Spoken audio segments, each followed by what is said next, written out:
Breaking news in our Law and Justice lead. We just told you about multiple high-level resignations at the Justice Department and the Southern District of New York U.S. Attorney's Office, all of them apparently prompted by the Trump administration's order for a New York court to drop the corruption case against New York Mayor Eric Adams. And now CNN has just obtained two letters. One is the resignation letter from the acting U.S. attorney in New York. The other is the response she got from Trump's Deputy Attorney General, Emile Beauvais. Let's go straight to CNN's Evan Perez. On Evan, just to remind everyone, Nadine Sassoon, the U.S. attorney, the acting U.S. attorney in question, is a conservative, a member of Danielle Sassoon, a conservative, a member of the Federalist Society. She clerked for Antonin Scalia. That's just a little background for people. What's in the letters? That's right, Jake. Got it. So she's woke. I mean, did she storm the Capitol? No? Well, then, liberal. And we should note, she was put in place as the acting attorney, U.S. attorney in Manhattan by this current Trump team. In other words, they believed she could be trusted to run this office. And now it appears to have fallen apart all over because Emile Beauvais, who is the Deputy Attorney General, he's the acting Deputy Attorney General, had ordered her and her office to dismiss the charges, the corruption charges, against New York City Mayor Eric Adams. And so these two letters here, Jake, are extraordinary because they are part of a spiraling crisis that is ongoing right now at the Justice Department. Not only is Danielle Sassoon, also has she resigned, but also two officials here at the Justice Department headquarters have resigned as a result of what has been going on. I'll read you just of what some of what Danielle Sassoon says in her letter to the Attorney General yesterday. She accuses Beauvais of essentially being part of a quid pro quo with attorneys for Eric Adams. She describes a meeting that happened on January 31st in which she says, I attended a meeting on January 31st with Mr. Beauvais, Adams' counsel, and members of my team.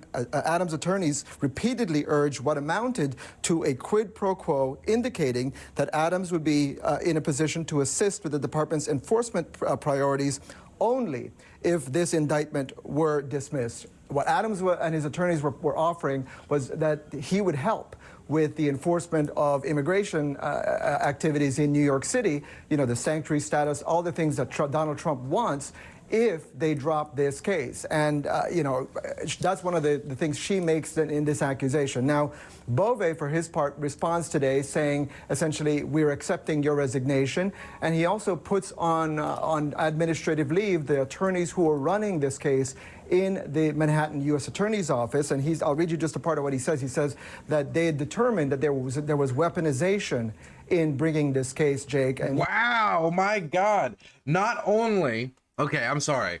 This is comical levels of corruption. I'm sorry. This is comical levels of corruption. Trump doesn't give the singlest molecule of a solitary fuck. Not only is the attorney that was leading this knocked off, but everybody that was working on the case after that woman resigns is now being put on administrative leave as well, because it's not as simple as we looked into it, it's all okay, don't worry about it, which is the simplest, quietest way for Trump to stamp this out. It's like, oh, hey, you know, I'm a Republican, he's a Democrat, I looked into it, it's okay. It would have been stupid, but it would have been quiet. But no, instead, it's weaponization. This Federalist Society judge is an example of what? Is it left-wing woke weaponization, which has been like the main accusation, the deep state protecting its evil corruption, money laundering schemes, even though money laundering is never really well defined because everybody accusing it of money laundering doesn't really know what money laundering is, but it certainly sounds serious. It certainly sounds serious. But I mean, this, if true, would mean that Eric Adams would be abandoning values about immigration in the city of New York that he had espoused up to this point, up until very recently, and changed his tune about once Trump got into office, abandoned those values, possibly helped them arrest people, helped ICE enforce Trump-era immigration restrictions, which are not going to be, let's say, pillow-fisted, in return for political favors for himself to help himself survive. Not to help the city of New York, not to help New Yorkers in some way, like, oh, we're going to help with this new infrastructure project, we're going to fix this bridge, we're going to fix it. And that would still be morally bad. The idea of like, well, I'm going to change my values on this if you just give us this pork barrel. No, that's not good. I mean, infrastructure is important. This stuff's, but you shouldn't abandon your values over stuff like that. But this isn't even something for the people of New York or to improve a momentary GDP number on a piece of paper. This is just to protect the political skin of one man, Eric Adams, helping people raid the homes of families and deport people that previously maybe they would have said, I don't know, maybe this family shouldn't be protected. Putting that aside to help Eric Adams get out of a corruption case. Now, not only is this horribly embarrassing for Eric Adams, no, it's not embarrassing, it's repugnant. But when you think about it from the Trump angle too, if you're a Trumper, what's your perspective on this? Oh, this is good because it's, you know, I might not like corruption very much. I might have just spent the last decade advocating against the deep state and all this money laundering and all this and all that and these corruption cases. But the ends justify the means. So if we can help somebody who's corrupt get away with it, as long as it means that they're advancing one of our policy priorities, then it's a-okay.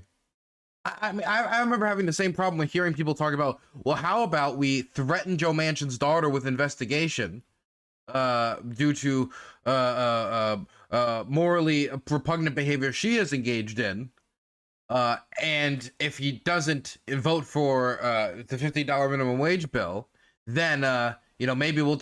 And I'm listening to this and I'm thinking, so you're saying that as long as people follow your agenda, we should allow like bureaucrats to get away with corruption and financial crimes? No, we need an independent judiciary. And I mean, of course, the president's focus is going to affect which way the judiciary focuses.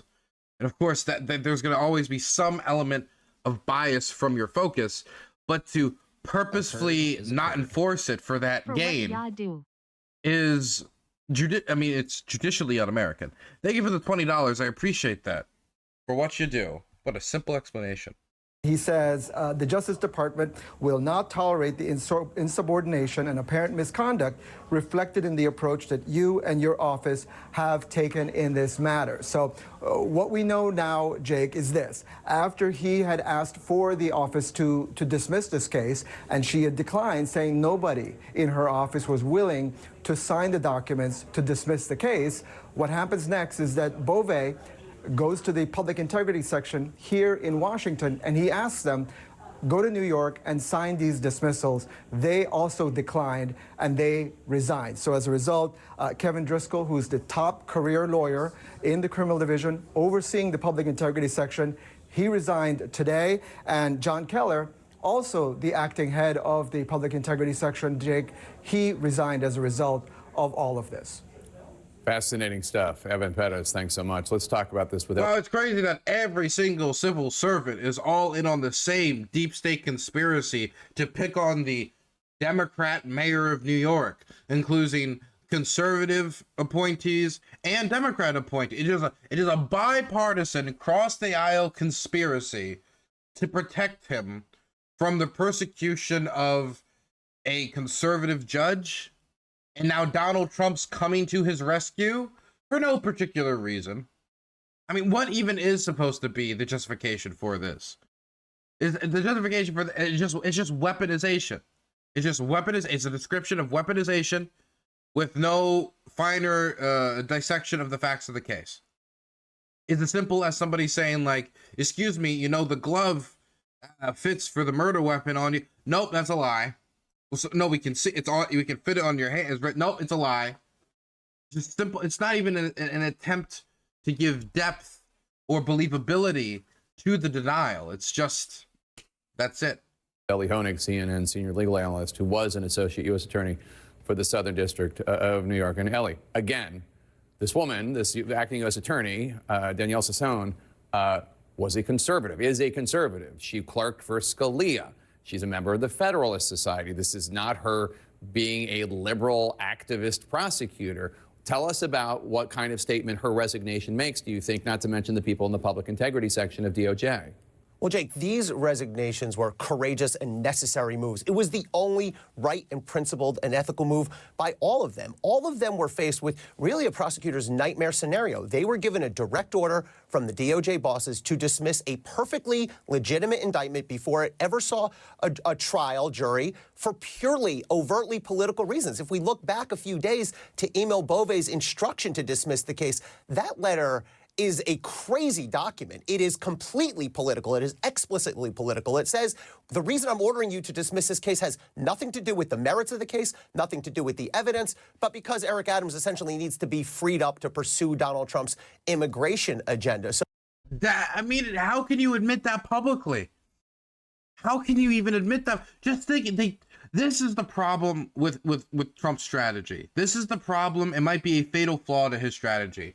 If Trump was a softer simmer, and maybe it wasn't as much of this like high velocity, like shotgun, like we're kicking down the door and doing everything at once to divide up your focus strategy, and it was a softer simmer of slowly like building justification for these executive actions because you know you're not going to be able to legislate as much, and then in 2 years trying, you know, maybe building up your legislative majority, but the slow simmer that could at least give you the time to come out and say, hey, here is a somewhat convincing legal argument for this executive action where I just say, you know, Article 1, Schmarticle 1, we can do whatever we want when it comes to the Treasury Department and payments. Or, you know, I don't really care about birthright citizenship, so just get rid of it. Like, this is, and I can do what I want because I'm the president. This isn't like, even when you have such a gigantic majority with the Supreme Court,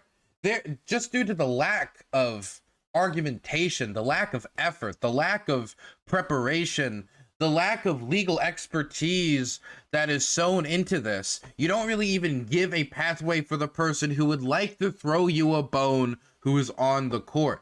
And so unless they're literally just going to like click their heels together and say like, hail Trump, hail Elon, they have to figure some legal pathway out. And maybe they could do the hard work for Trump and do it in his stead. Or maybe, you know, Trump can like switch up a lawyer down the pathway who will make a better case of it. But this is going to be the big like problem for him, is if his lawyers are coming out and saying, yeah, we want to, you know, this might be unconstitutional according to the libtards, but we want to do it. And he's the president, so he can do it. And this is definitely just so we can do whatever we want with our political agenda. And this doesn't really have to do with the article. Like if he's just coming out swinging around like that, even if they find some level of success, it's going to slow it down to the pace of a snail because of all of the at least temporary suspensions and halts that are almost certainly going to be enacted.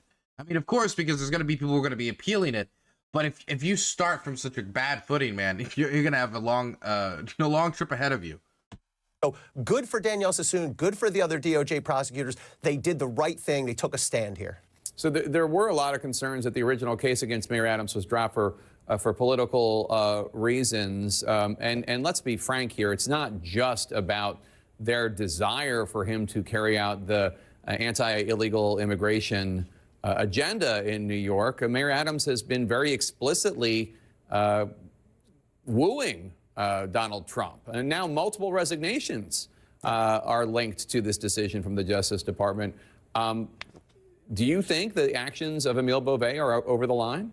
100%. I think they're over the line. I think they're political, and I think they're wrong. And Jake, as you said, Eric Adams has been angling for this type of treatment. We thought maybe it would be a pardon for months now. I will tell you, in the SDNY circles that I sort of dwell in, people have been rolling their eyes at this for a long time, saying, oh, he's definitely going to get out of this. Somehow he'll get a pardon. But the way this all happened makes it even worse. The fact that Emil Bove instructed SDNY to do it. And by the way, when Danielle Sassoon refused to do it, and you're right, by the way, to note that she's a conservative. Not only was she a Federalist Society member, she penned an op-ed against Joe Biden a few weeks ago, just sort of gratuitously criticizing. No, that was, see, that just shows how deep undercover she is.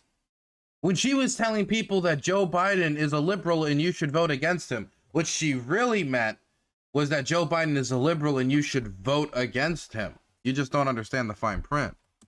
Joe Biden's pardons. But when Bove told her to do this, to dismiss the case, and when Danielle Sassoon refused, part is really chilling to me. Imo Bove then fired back with a letter that Evan just referred to that said, fine, everyone around you is going to be put on administrative leave too, and now we're going to investigate you, not criminally, but through our inspector general, which is the in-house ethics watchdog. So that is sending an unmistakable and I think chilling message, which is get on board with the political agenda here or be punished. Now, look, I've been talking about for the whole week about the siege of the judiciary that is currently underway by Elon Musk and now more and more of the Trump administration. Trump has been clear that he thinks because he's a president of the United States, he can do whatever he wants. And that's the type of executive authority that the Constitution gives him. He's not making a really convincing argument in favor of that, but that is his argumentation. J.D. Vance has gone after the judicial independence of the courts and them, having judicial review over the president, say, trying to get rid of birthright citizenship just by ripping it up, even though it's, it's explicitly in the Constitution. It's right there, whether you like it or not. This has also been said by the White House press secretary, all while Elon is ramping it up as much as possible online. And then while Trump's in there, he's pardoning Eric Adams for explicitly political reasons, and they don't even feel the need to define it as non-political. And so the people who have some principle, even if they are very, very, very let's just say anti-libtard, they're going to say, of course, they're saying, no, we're not going to go along with this. We will protest against this. And not only are they put on administrative leave, not only are they punished, not only are they going to go ahead with this anyway, but they are threatening them with investigation for daring to say, he committed a crime, he is corrupt, I want to investigate him. Donald Trump isn't going in there to fight the deep state, to fight corruption. Donald Trump is now in there and he's defending corruption. He's defending the quote-unquote deep state. He's defending corrupt Democrats because they might have helped him advance the rest of his agenda. This is the problem with not having any principles. This is the problem with Donald Trump not caring, at the end of the day, actually about corruption. He cares about getting power and using it towards the ends he wants to advance. And if he uses corruption to do it, if he has to use intimidation to do it, if he has to barrel over the Constitution, he doesn't really care.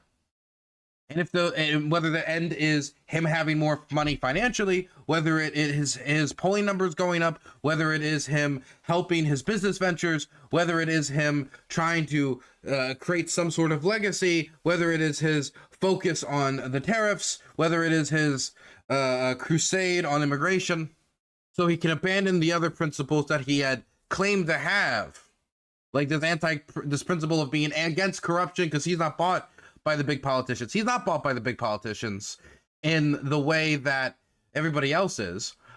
He's bought even more. He's bought directly by Elon Musk in hundreds and hundreds of $1 billions. He's bought by the same big companies as well, and he's explicitly going to help somebody who's on the other side of the aisle, because who's in a corruption scandal. He could use Eric Adams as a case of Democrat corruption. Let's go lambast. Let's go beat up the Democrat corruption. Democrat corruption must be lambasted. And instead he chooses to use the opportunity to defend it because it can help him garner more influence in advancing his immigration agenda in the area. He's not principally anti-corruption. He's anti-corruption as far as he can point somebody and use it towards his benefit and say, look, he's corrupt. Everyone's corrupt. So what does corruption matter? I used to engage in corruption. I used to buy politicians from the other side. That's because I'm smart. And it's okay. It was cool that he was smart to that and he said it publicly and everything. But if you just say, yeah, I'm a criminal. Yeah, I buy politicians. Yeah, politicians buy me. I'm hip to it. That's not cool. That's not, you're just saying that, yes, corruption. Yeah. Whether you accept it ironically or whether you accept it because it is what it is, the open admission and acceptance of corruption is a dangerous thing to flirt with in the United States. Not only because corruption's bad, but because if you normalize corruption, then this type of behavior can become routine. I do want to throw one last thing out there. Joe Biden pardoning Hunter Biden almost certainly makes it easier for Republicans to use that as cover, but in the media, to the public, and maybe not so much legally, but certainly to the media and the public when making these arguments. Joe Biden wants to keep the kids he has left. I understand that, but we're also trying to keep our judicial independence as a country, and we need to protect the country. My goodness, man. Every day it's something else. And that's it. We're going to move on from the Eric Adams case. Donald Trump explicitly pardoned somebody, openly corrupt, just gets them out of it, even though they're on the other side of the aisle, to advance his agenda, and boom, that's the end of that segment. And then we're going to move on. And there's so much Trump news that that's as much time as we can locate to it, like 15, 18 minutes. Isn't that crazy? Trump world, man.